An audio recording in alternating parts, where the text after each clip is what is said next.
Hello and welcome back once again to CBR MTG. My name is Angus Mackay. I'm joined here by Phil Nicholson. Hi. And we are at the finals. That's right. It's been a long road here, but we're finally down to the last two players of our 98-person Highlander Championship at GP Melbourne 2018. So thank you so much to all the players who agreed to be on coverage, and thank you all the players who came and showed up and supported one of our favourite formats down here in Australia. And we have Mimi Arthur from round 1 versus Lachlan Wardsmith from round 2. We had them both on footage, funnily enough, so you've seen the decks before, and you'll see them again because it's right down the end to the finals. But Lachlan, as mentioned probably before, being a prolific Canberra Highlander player, and I don't think he'll mind me saying that, although he's very modest, so maybe he will mind. But he's won a lot of Highlander events in the past, and he's made it all the way to the semi-finals here with his Blue Jund list. This is the finals. Yeah, that's what I meant. Yeah. He's made it all the way to the finals. With his Blue Jund list, originally... it was in CanCon 2017 or 2018, I believe, where we were showing the footage, and we'll link it in the video as well. But it was Dylan Brown in the finals with his Blue Jund list, at one point being called Four Color Pile or Black Panther or Get Yiddy With It, I think was the version that he went with. I mean, I'm definitely a big fan of his Yidris control deck, simply because he had the oversized Yidris promo card from the commander deck that he would place on the battlefield when he resolved Yidris. I think that's pretty fantastic and not something I've seen other Yidris players do since. And I think it's it was definitely a sign of happiness / cockiness, where it was turn 4, he goes into his notebook and he windmill slams down his giant Yidris, and it was like, does this resolve? It was a good time, and I think we got it on footage as well. So definitely a sight to behold from the last CanCon event at in Canberra, which was still a very big event, but. Yeah, that was quite the event, but Lachlan deciding to take the Blue Jund list to GP Melbourne for this year versus Mimi Arthur, who we saw in round 1. We saw in the first round of the top 8, squeaking it out against Luke Ranasinghe on Blue Black Control, which was a pretty good matchup, I thought. Yeah, it was very very good. Creeping top hit. Carried the weight of the world on its shoulders. And didn't crumble at all. So very good. Very proud of it. Not at all surprised to see Wardsmith in the finals either. Several people over the years have accused him of being good at Highlander, possibly Australia's best Highlander player. So an accusation he doesn't take lightly either. Many people opting to point cards just because Lachlan Wardsmith has played them, and that's the type of level of play that you're looking at here. Yeah, I mean, I'd like to claim that cards get pointed because I'm playing them. It's just that I play good cards, and then they're in good people's decks, and so the cards get pointed, which is pretty tragic. Yeah, definitely a sad one. But we see a nice value start out of in Lachlan's hand with Sylvan Library on turn 2. It's actually kind of a slow start, really, for this deck. It usually wants to kind of run out a mana dork turn 1, and then maybe just start running creatures out, but... if Wardsmith knows the matchup, he knows that Turntail Sylvan Library is incredibly strong here. Yeah, against anything that isn't kind of hard aggro, this is a fine hand. He's got an Assassin's Trophy and a Jace the Mind Sculptor as well, so he's definitely got some tools to fight with. Yeah, for sure. I mean, Wardsmith cracking this Marsh Fight's probably just playing out that Sylvan Library. We'll see what comes of it, but Mimi... she does have a lot of mana open right now with the 2 fetch lands, so yeah, two is kind of the choke point for having real counters available. Possibly why Wardsmith is electing to cast Scavenging Ooze here, because Scavenging Ooze does a lot of work if it resolves. Yeah, 100%. We saw a very similar line of play from Wardsmith in the semi-finals in round 2, where he was versing Julian Hon, but he played the Sylvan Library first to bait out the counterspell, and then he played Tarmogoyf, and it was slightly larger because the Sylvan Library was in the bin. You know, Lachlan knows how much people value Sylvan Library, so he's going to try and use that to his advantage the best he can. Yeah, it's definitely a very potent card. Kind of at its worst, it's usually giving you sort of a free Sensitive Divining Top activation in your upkeep, which is nothing to be sneezed at. And when it's combined with fetch lands or ways to gain incidental life and things like that, it's a deceptively very powerful card. Yeah, 100%. Especially against these control mirrors. I mean, you're not getting hugely pressured on your life total against the Grixis control player. Not often, but sometimes they do cast Trainer Nemesis on turn 3, and that game kind of changes a little bit. Yeah, I mean, Mimi deciding that turn 3 is the appropriate time to turn the corner. She was very particular about how she wanted the deck named, specifically not Kess Pile, but rather Grixis Control, for her own reasons, saying that basically this isn't, it's not based around Kess. Kess is a good card, yes, but this is a Grixis Control list at heart. But, I mean, look, she's casting a 3-mana creature, and she's going to try and run away with it. Yeah, I mean, Grixis Control is just kind of a good deck because it's got 60 good cards in it, yeah, and then some decent cards in the sideboard that do things. Whereas, in a singleton format, sometimes you end up playing cards you might not want to play normally in kind of 4-0 formats. I think that pretty much every card that Grixis plays is just a powerful card that's just a high value card. Yeah, in a they're vacuum. all good, really.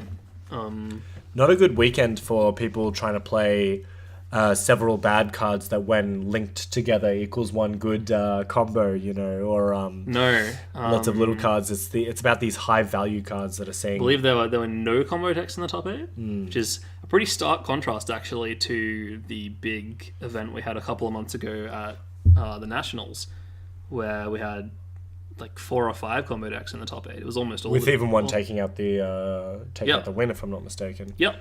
And we see in the top 8 was, if I'm not mistaken, 4 Grixis control 3 Grixis. No, I think it was 4 Grixis, 1 blue-black, 2. Yeah, that's true. Yeah. Nono-white decks, different flavors. Oh, God, I love the name Nono-white. 4-color, the 4-color aggressive deck that Gene was playing, which I'm a little sad we didn't actually see on coverage. Yeah.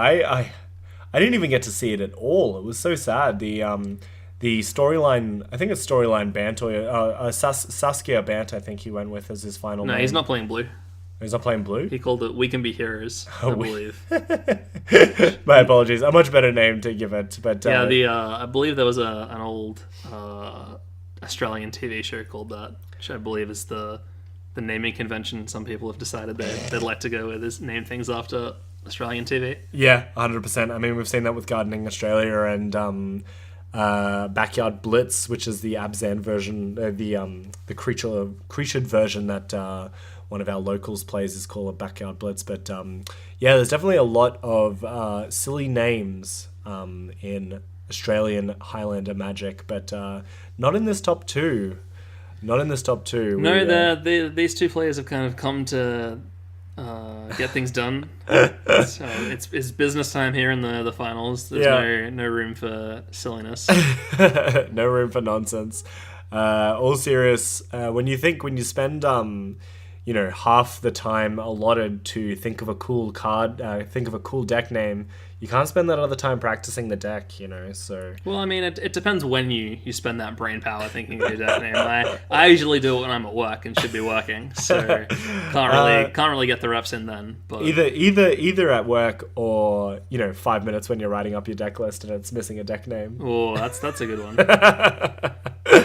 Alright, our players continuing the string of high-powered individual cards with Lachlan Wordsmith going for this Jace the Mind Sculptor. Having the previous threat Force of Willed out of the game, I think he's pretty happy to be able to resolve this. Jace going straight for that uptick. He got his true name forced, and he's going for the uptick here just because it means that Jace doesn't die to one swing from the true name, but obviously the additional 2 power and Lightning Bolt coming from Snapcaster changes that equation.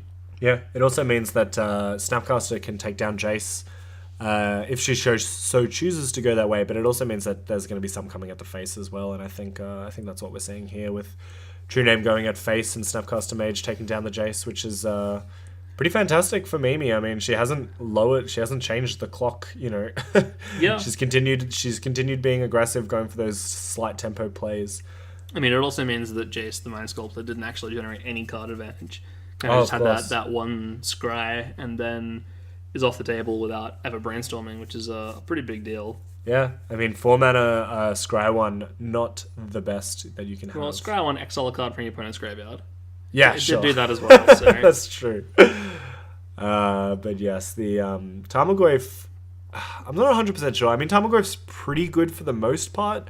But Mimi, like, with the advent of Fatal Push, and I know that's not the only black removal spell that Mimi's playing, but with the Assassin's Trophy ramping Mimi into her 4th land, which she's probably pretty happy about, but Lachlan's got to do something to protect his life total. Yeah, I mean, I know that Tarmogoyf has definitely fallen a bit out of favour in Modern and Legacy due to the advent of Fatal Push, but in Highlander, you only get to play 1 Fatal Push, which means that a lot of the time your opponent can't kind of out-temper you by killing a 2-mana creature with a 1-mana spell, which means that Tarmogoyf still kind of is just the world's biggest grizzly bear. Yeah, 100%. I mean, it's pretty low impact, right? It's like the opportunity cost is very low and the output is very high, so you may as well play it. And I mean, it's kind of the one of the calling cards of this deck because it's just good value. Yeah, you know? I mean, it's not not great against control. It doesn't really generate you any 2-for-1s or anything like that. And it does usually eat a removal spell, but against any kind of creature deck, if they don't have a removal spell, trying to attack with your Savannah Lions and your Card Apes into a Tarmogoyf is not a great time as the aggro player. Yeah, not at all. And we might see a Bloodbraid Elf here as Bloodbraid Elf with the Sylvan Library to set it up as well, which is pretty good. It means that he knows for a fact he's doing that Himthra. Yeah, absolutely. But, I mean, I think Mimi has a Mystic Confluence in her hand. I'm not 100% sure, but... Not sure if Mimi will say the line, but can actually choose to mana leak each spell individually. Yeah, it looks like that she's going for that line. Yeah, which is not something you often see with Mystic Confluence, is actually mana leaking 2 different spells. Oh my gosh. And she gets to draw a card as well. Yeah. That card is... That's how you beat Bloodbraid Elf. And yeah, not stopping her assault, finishing off with a Colligan's Command, and Lachlan Wardsmith down a game now, Mimi up a game, so we'll be going into sideboards now. We mentioned before there's a lot of good cards in each opponent's sideboard, with Lachlan Wardsmith having a little bit more option considering he's playing more cards, but more colours. But if we see on Mimi's side, as we mentioned before, there's the Abrade and the Blood Moon, and she might possibly bring in that Blood Moon and the Magus of the Moon. We'll see what she goes with, because that's a very good card against 4-color pile. Yeah, they do play a reasonably hefty number of mana dorks. Okay. So if you kind of draw things in the wrong sequence, where they get their mana dorks out and then you Blood Moon them, it's just not as good. Okay, that's reasonable. I don't know. I don't think it's a terrible card in the matchup, but I also wouldn't be shocked to see Mimi not bring them in. Yeah. Very, very cool play from her, having a Blood Moon in the sideboard as well. But we see on Wardsmith's side, he's playing a 1 Ashiok Nightmare Weaver, 1 Blightning, 1 Carpet of Flowers, 1 Damping Sphere, 1 Energy Fluxed, Fairy Macabre, Forked Bolt, Grafdigger's Cage, Notion Thief, Null Rod, Perennious Deed, Pyroblast, Seal of Primordium, Submerge, and Yaheni's Expertise. What are we thinking, Phil? What are we thinking? Yeah, so the cards I would suspect being brought in here would be Ashiok, Blightning, Carpet of Flowers, Notion Thief, and Pyroblast. And you might be right on the money there when you're looking to your side. Lachlan's fanning out his hand with Ashiok, Carpet of Flowers, Notion Thief, and I think a couple of other cards, trying to consider Seal of Primordium, trying to consider Yaheni's Expertise. But I mean, I like Carpet of Flowers as well. We saw the power in match 2, where he was in the mirror match against Julian Hon, and they both had Carpet of Flowers out, and you saw that because Lachlan had the first one out, it was pretty nice just to have that extra 1 or 2 mana. Yeah, I mean, it's a very good card if your opponent plays islands. Sometimes it means you can deploy a lot of really powerful threats before they have the mana available to counter or answer those threats in other ways. Yeah. And the old adage is bolt the bird. Carpet of Flowers is immune to lightning bolt, which is one of the best birds in the format. Yeah. 100%. Yeah, we see Carpet of Flowers and yeah, looking at Yidris, trying to decide whether or not we want to keep it in or take it out. Yidris is an interesting one. I mean, if he lands, fantastic. You've done pretty well for yourself, but also the what you get out of it is huge. But it might just be too clunky for this matchup. Yeah, I mean, the Grixis control deck especially plays a pretty hefty amount of spot removal. Yeah, and running Idris into a piece of spot removal is pretty awful. So it might be better to take the card out and just run more creatures that naturally generate 2-for-1s and hope to win the game that way. seems reasonable. I did spot Mimi did choose to bring in the Blood Moons. I like it a lot. The we saw the Painful Truths coming in as well from Mimi's side. This is probably where we want to see it. We were discussing it in round 1, where Painful Truths is probably ready to shine. But I think this is probably a good thing to bring it in. The natural card advantage is going to be huge in this matchup where you're kind of versing. I mean, it's like you're trying to have more card advantage than your opponent, and your opponent is constantly trying to 2-for-1 you. So Painful Truths, just to kind of up your advantage, is worth playing it at sorcery speed. Yeah, definitely. It's also kind of an interesting one where, because of the way that the Blue John deck works, it's not a lot of the threats aren't kind of haymakers. They're sort of incidental chip value. So you can kind of afford a little bit more to tap out and draw those cards, and then just deal with whatever comes down with the cards that you draw. Yeah, 100%. Rather than tapping out, drawing cards, and then your opponent plays some card you can't answer and you lose the game. Yeah, exactly. And I think for the most part, the Blue Jund list, the threat package, besides Tree Name Nemesis, are pretty easy to deal with for Mimi. Like, they're just planeswalkers and creatures, and they're going to be attacking her pretty fairly, so she will have the opportunity you just want creatures like Shardless Agent, Bloodbraid Elf, Eternal Witness, whatever creature you can find that will generate you a bit of value after it gets dealt with. And we're seeing a recurring theme with the turn 1 Ancestral Visions from Wordsmith's side, Mimi following up with a land and go, but she does have that Magus of the Moon in hand, so we might be able to see it in action against this 4-color deck. Yeah, Wordsmith does have an island, which is a decent start to beating a Blood Moon. Yeah, 100%. He also, we wonder if we're going to fetch out our basics from now, but he might not have the luxury to do so.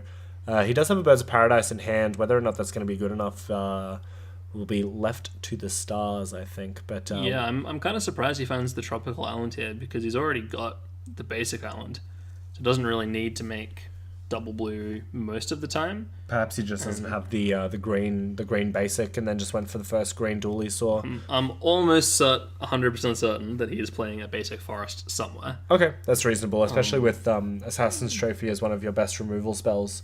Maybe not in this matchup. You probably want to go over the Abrupt Decay, but both Abrupt Decay and Assassin's Trophy is still very good. Assassin's Trophy deals with Kess, Jace the Mind Sculptor, Torrential Gearhulk, whereas Abrupt Decay doesn't deal with a lot of those cards. Yeah. As well as Wandering Fumarole. I mean, it just depends on sort of like what matchup where you're trying to deal with these answers that Mimi's throwing out.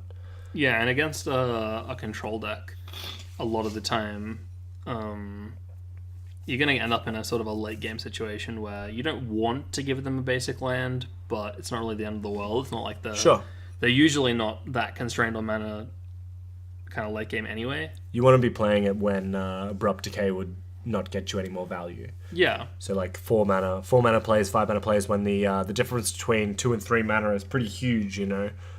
We'll see if this one resolves. Mimi taking the counterspell as the option, considering there's a Blood Moon going to come down pretty soon, or a Magus of the Moon in this instance. It's pretty relevant to take that Birds of Paradise while you can. Yeah, definitely.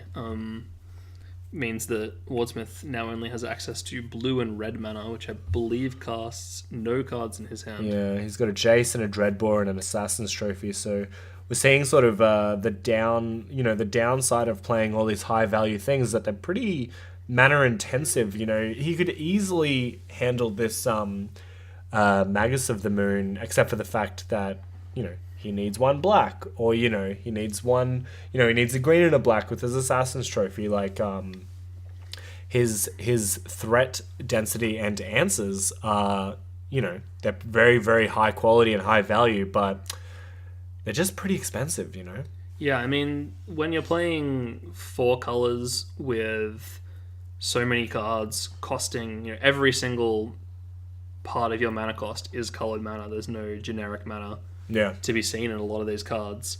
You just don't have the luxury to fetch out all your basics and play around a Blood Moon, because you just need to ensure that you're actually able to cast all of your spells, kind of something that resembles on time.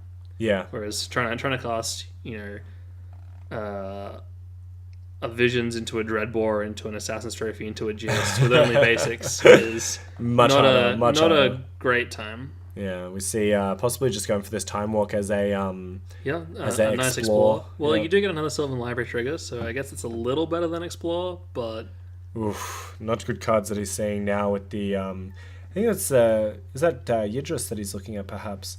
Possibly.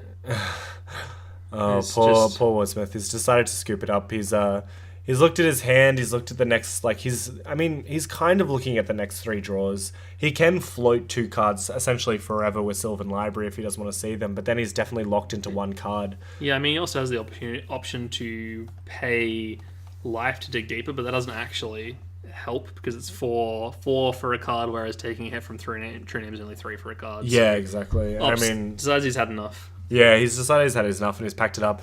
Probably not the most exciting way for Lachlan Wordsmith to finish his Highlander night. He didn't seem to be very happy afterwards, but of course he made it all the way to the finals, and we're very proud of him either way. But the real winner here is Mimi Arthur. So a huge congratulations for Mimi Arthur for her diligent effort taking down a huge amount of players and a huge wealth of players in skill level and numbers. So congratulations again, Mimi Arthur. My name has been Angus Mackay, and I've been joined with Philip Nicholson.